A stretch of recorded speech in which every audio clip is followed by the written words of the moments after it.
All right, so that's the game plan for the show. Remember, it's the season finale, so let's go out with a bang. Also, last order of business, how do you guys feel about the beard for the last show? Okay. How about we leave it to a vote? Everyone in favor of Ryan shaving, raise their hand.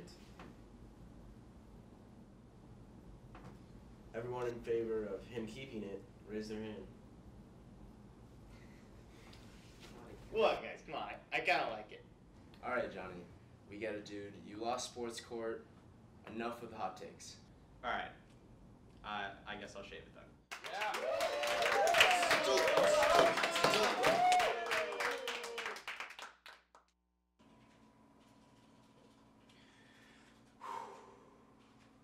It's the season finale. I can't let them do this to me.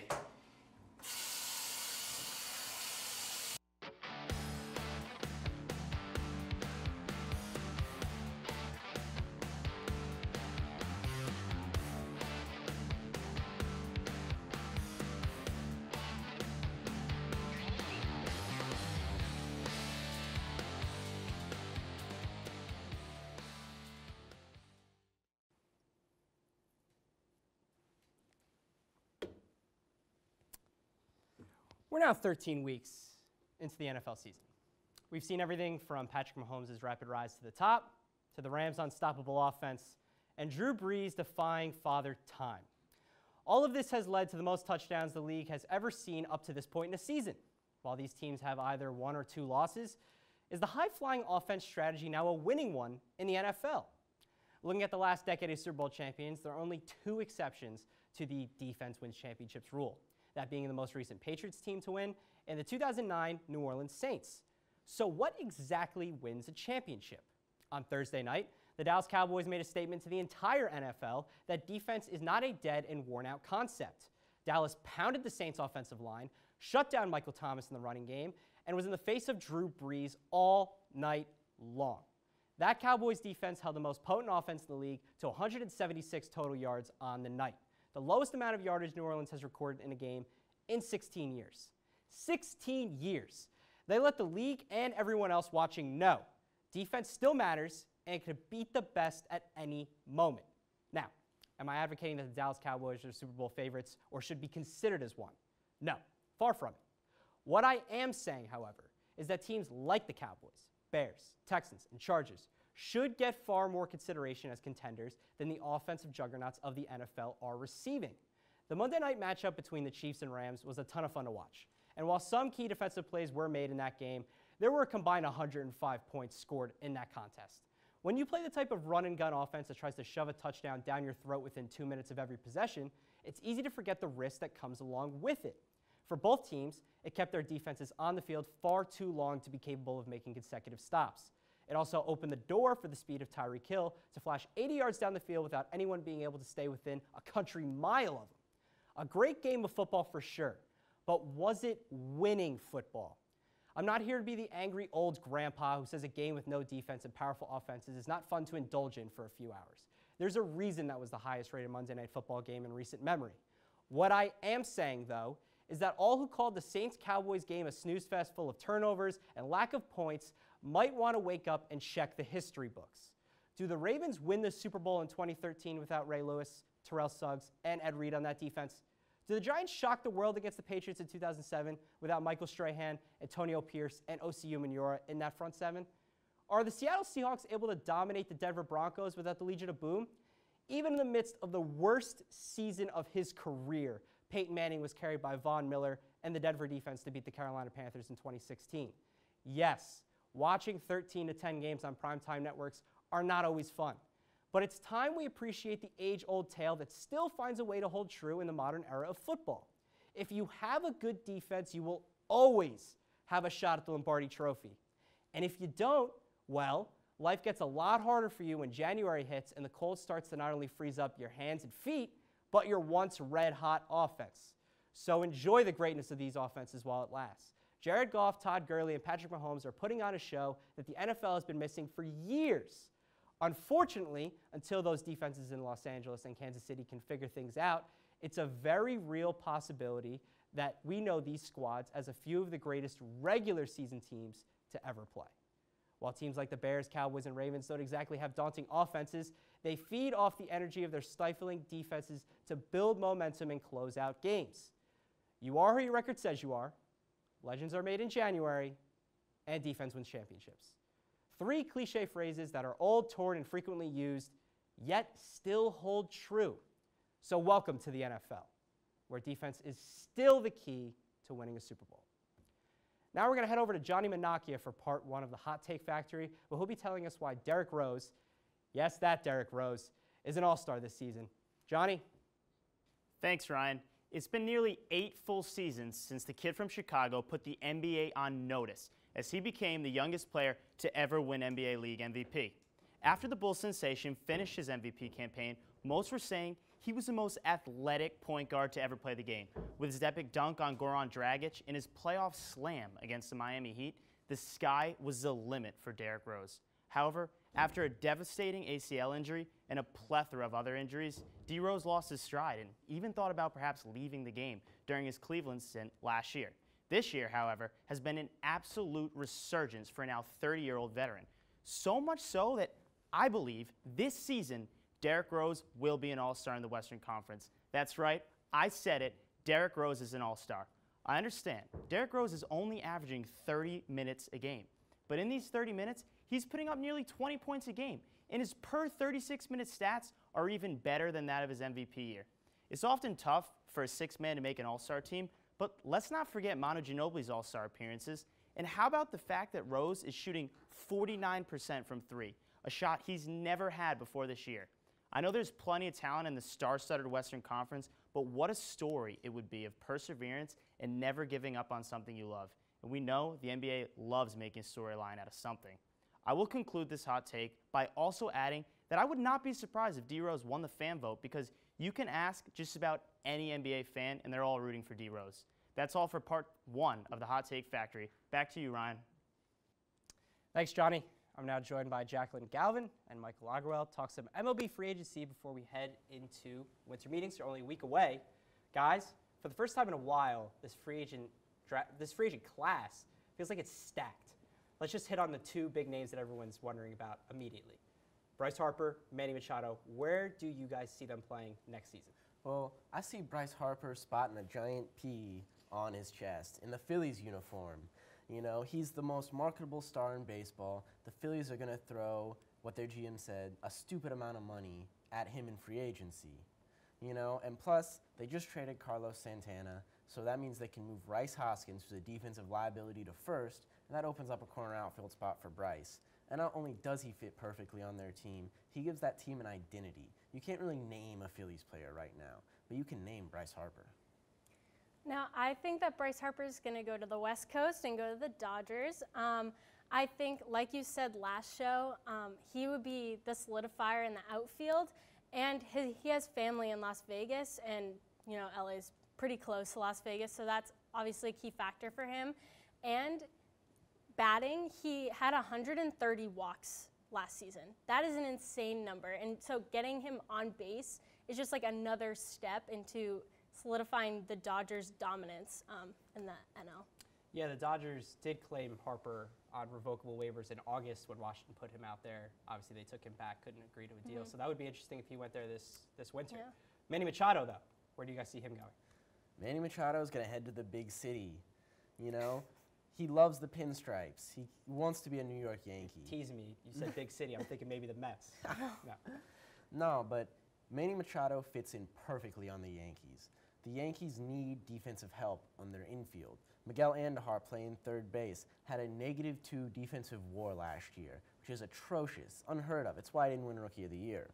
You know, so if you slide Manny Machado in at shortstop and move Gleyber Torres or Didi Gregorius when he gets back from Tommy John surgery over to third, and you got a solid left side of the infield, and that vastly improves their defense. Yeah, so before Segura got traded to the Phillies, I would have said that Machado would be going there, but now I don't really think that he would fit in with the Phillies. They did say that they may try and pick him up still, but I really think that he is going to the Yankees, and I kind of agree with everything that Michael said. He really wants to be there, so I think that's where he'll end up. Interesting point you make on Andujar.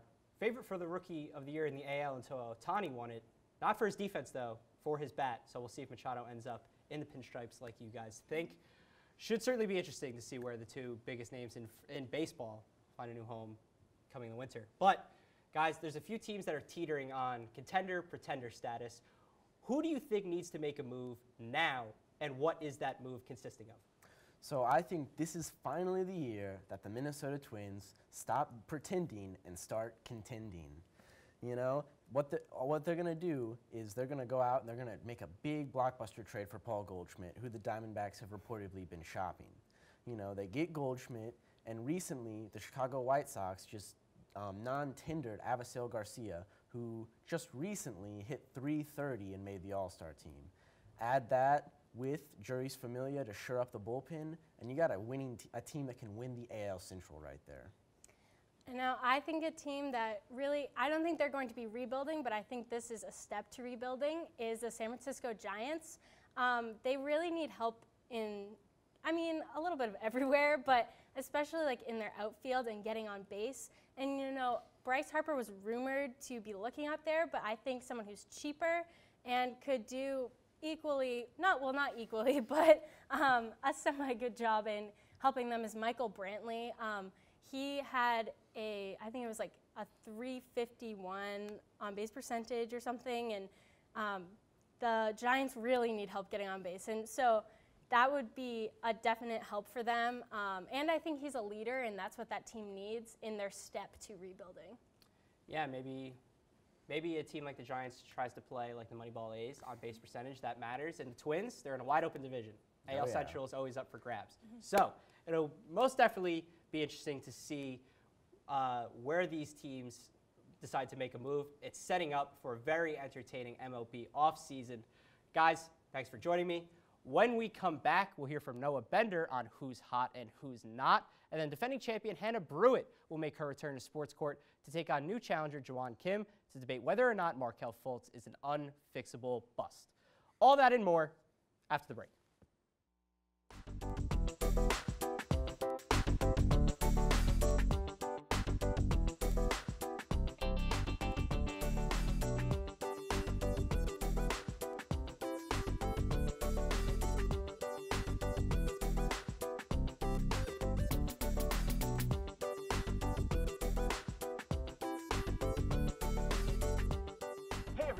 Welcome to Boston. We're so excited to be your guide to the wacky city of Boston, Massachusetts. Hello, I'm Paulo Seves. And I'm Matt Finkelstein. And welcome to Fast Forward Rewind, the orientation show that is here to make your college experience the best it can be. 5, 6, 7, 8. President Pelton is our best friend. President, I am my best friend.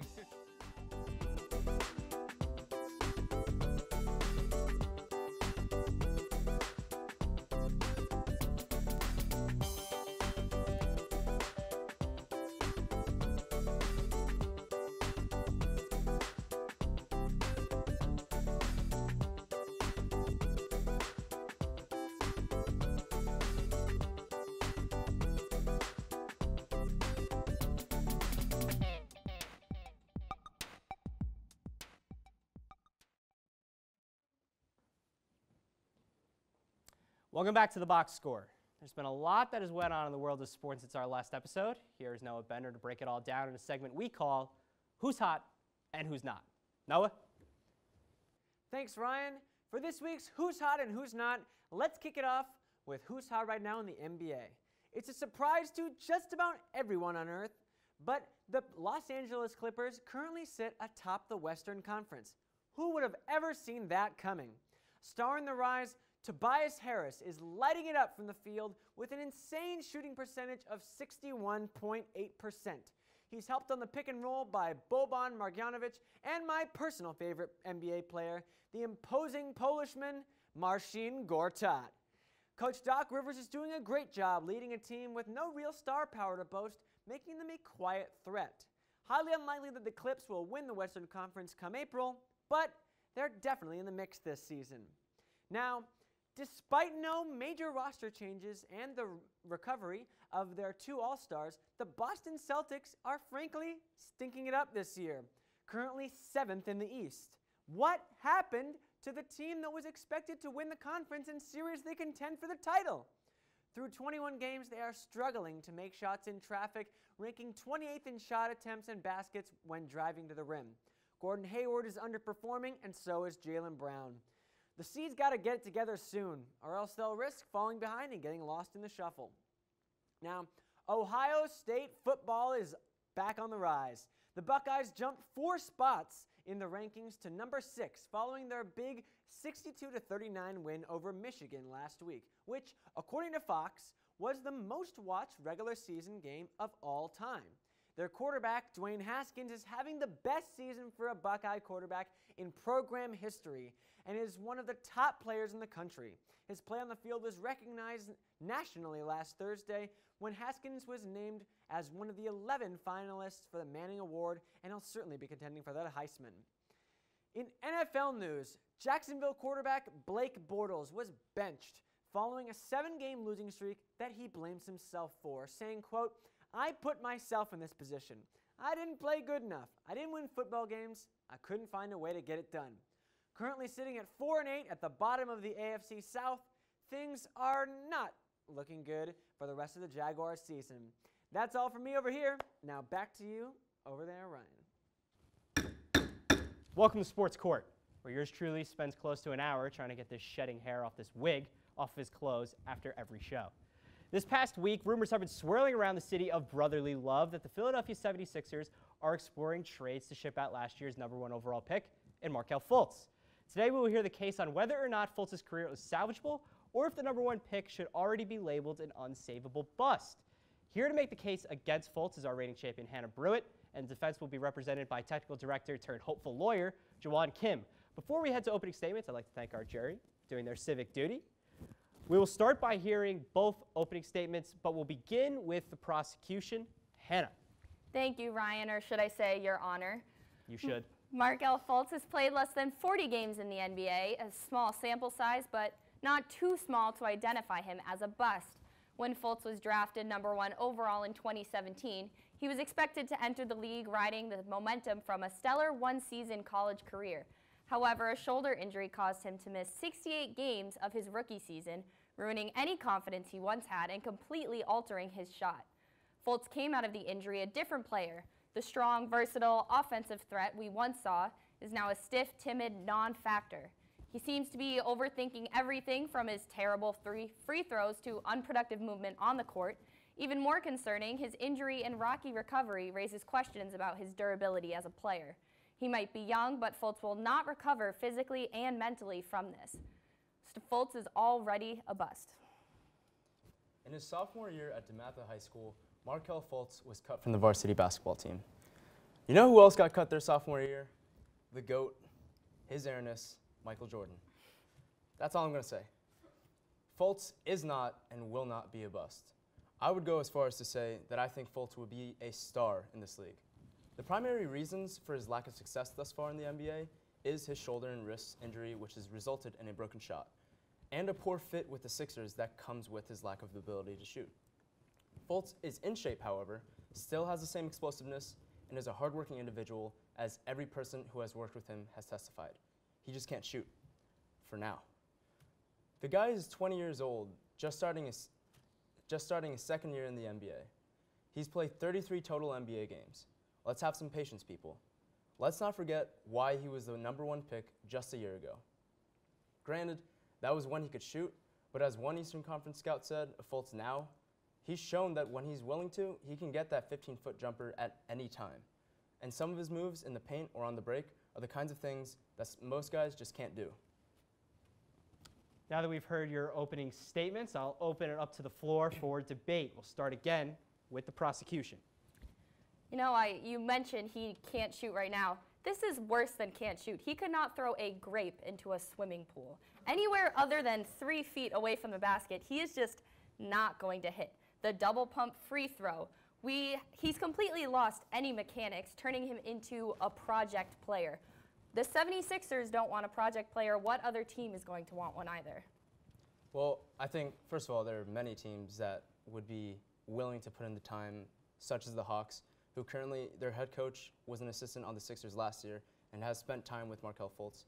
and that backcourt of Trae Young and Markelle Fultz could be very dangerous. That's just an option if he is not that great of a fit with the Sixers continuously. But let's think about what really constitutes of a bust. It's what factors into it. It's either a player's attitude, an injury, which is what Markelle Fultz is going through right now, lack of effort, or like weight gain, pretty much. And this injury has come and gone. We've seen his shoulder get better and his shooting form get better, and sometimes not. And I think that media outlets kind of blow up really quickly and make it a really big deal within such a short span of time. I'm just saying, give him some time. Well, what you fail to mention is that this is a mental issue. I'm not so much as worried about, is he going to be able to produce, is he going to be able to do this or that? It's all a head game at this point. Free throws are not something that he, at this point in his career, should be having so much trouble with. And that's why I'm so concerned about, will he be able to move forward in this league? If you can't focus on how to make a basket from right in front of it, how are you going to be able to effectively move off the ball, be able to contribute? He's not able to play any position other than point guard because he has to be able, he can't shoot. So you can't put him anywhere else. On the 76ers, he really doesn't have a spot right now. Looking at other teams, I don't think he's worth basically putting in that energy. I mean, you look at that that draft class, first round, he's probably the worst player. You have Lonzo Ball, Jason Tatum. Think about what the 76ers gave up to get Fultz. The third-round pick in Jason Tatum that they gave to the Celtics, future picks, which trader Danny Ainge, stocking up those picks, he saw something in Fultz that he didn't want, and I think he predicted all of this happening. I think he saw the future as far as I'm concerned. Well, I think, again, he just needs time. Like, it's really in a short span of time where it really blows up, and you don't think he can get over like a mental thing? Like, he's been in the league for 2 years now. Not even 2 years. He just started his second year. I think it's just going to be, I think he's stuck. All right. All right, I mean, throwing grapes in a swimming pool, that's a metaphor I wasn't ready for.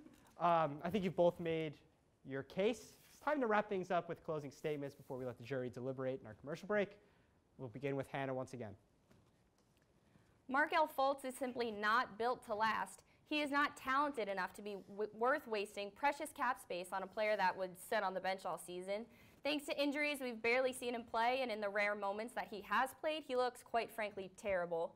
The double pump free throw we've seen from him is evidence enough that his initial shoulder injury has forever thrown off his game. Fultz has dug himself into a hole he will not be able to crawl out of. Before our eyes, he is quickly becoming one of the worst NBA draft busts we have ever seen. Markelle Fultz played his final season of high school basketball just 3 years ago. He's still allowed to use that P word, potential, unlike some other players such as Minnesota's Andrew Wiggins. Everyone within the Sixers organization has been incredibly supportive of Fultz because of how hard he works and how well-liked he is across the board. We know the injuries that can be career-threatening. ACLs, the Achilles, ankles, none of them are with the shoulder or arm. Fultz will eventually fix his broken shot, and if he can't shoot right-handed, I guarantee he will work as hard as he has always worked to shoot left-handed instead, and use the rest of his talents that made him a #1 pick last year to blossom into a star. All right. Well, when we come back, the jury will have their decision on whether or not the career of Markelle Fultz is done. We here at the Box Score understand that Markelle Fultz and his family are probably watching at the edge of their seats, so we'll try and make this commercial break a quick one. Also, when we return, Avikar Gloff makes a triumphant comeback to part 2 of the Hot Take Factory with a conspiracy theory that puts the moon landing people to shame. We'll be right back.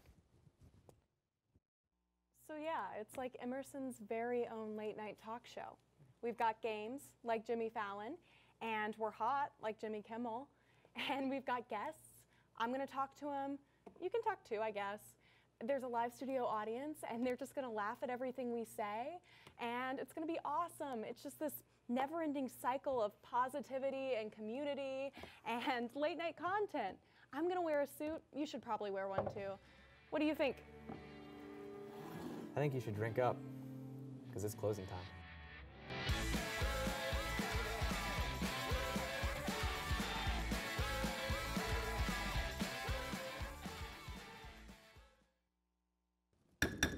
Welcome back to the Box Score and Sports Court. I believe our jury has made a decision on the winner of this edition of Sports Court. Jury number 1, how do you find? We, the jury, find in favor of the prosecution that Markelle Fultz is, in fact, a bust. Wow. Well, there you have it. Juwan, I think your seat in the control room is still warm if you want it for next episode. Well, congratulations, Hannah. Now to close things out, we're going to kick it over to Avikar Gloth for part 2 of the Hot Take Factory on why the national media attempts to create constant drama in Cleveland. And you thought Patrick Mahomes already being better than Aaron Rodgers was a hot take. Avi, take it away. Thanks, Ryan. About 2 weeks ago, ESPN's Adam Schefter, widely regarded as the best NFL reporter in the industry, reported that according to an anonymous source, the Cleveland Browns were interested in interviewing former Secretary of State Condoleezza Rice to be their next head coach. For many of my friends, I'm the only Browns fan they know. So naturally, I was flooded with text messages asking me what in the world the Browns were doing. Rice is a strong and smart public figure who is also a Browns fan. But it would be absolutely insane to hire someone with no coaching experience to coach a professional football team. Almost immediately, Rice and Browns general manager John Dorsey put out statements refuting the report that Rice was being considered for the job. But the damage had already been done. Sports analysts started drawing this up as the Browns being the Browns, and yet another example of the dysfunction within the organization. This story seems to be completely made up. There is no validity to this outrageous claim. And yet, even after both sides quickly shot this down, those who cover the NFL kept this non-story in the news cycle. Then, just last week, this. Schefter tweeted out that the Browns had claimed troubled linebacker Reuben Foster off waivers from the 49ers. Now, San Francisco released Foster after he was arrested with a first-degree misdemeanor domestic violence charge, adding to a series of other off-the-field incidents. Social media was ablaze. The Browns were being slammed left and right for acquiring a player with domestic violence issues. However, minutes later, Schefter deleted the tweet and apologized for the premature information. His source had told him the Browns had acquired Foster when the NFL hadn't even revealed who got him. The 6-5 Washington Redskins were the team that actually acquired him, which means the 4-6-1 Browns didn't even put in a claim. Since the Browns have a worse record than Washington, they have priority over them in the waiver wire, meaning the Browns couldn't have put in a claim for Foster, making Schefter's initial tweet even more inaccurate. So, what's the point? Why am I talking about either of these stories? Well, these are two examples of how the national sports media has it out for Cleveland sports, specifically with the Browns. For decades, the reputation of the Browns has been that of dysfunction, miscommunication, and a whole lot of losing. And that's a reputation they've earned. But now that the team is winning games and may have their franchise quarterback, the sports media is scrambling to reset the narrative. They know the story of the Browns' dysfunction sells because it's been selling for years. Sports fans want to read about awful teams because it makes them feel better about their own team. It's sort of like rubbernecking on the road. You're driving past an accident on the highway and you can't help but slow down and take a peek. The national sports media wants to have stories that will cause sports fans to slow down and peek. Unfortunately for them, no matter what crazy story comes out next, sports fans won't be looking at a dysfunctional Browns for much longer. Back to you, Ryan. Avi, no more dysfunctional Browns? That might have been the craziest thing you said in that entire thing. Unfortunately, that's all the time we have here on the season finale of Season 6 of The Box Score. Check us out on Facebook for all of our episodes and updates on Season 7. Will there be another beard debacle? Who knows? You got to find out. For everyone here at The Box Score, thank you for watching, and we will see you next time.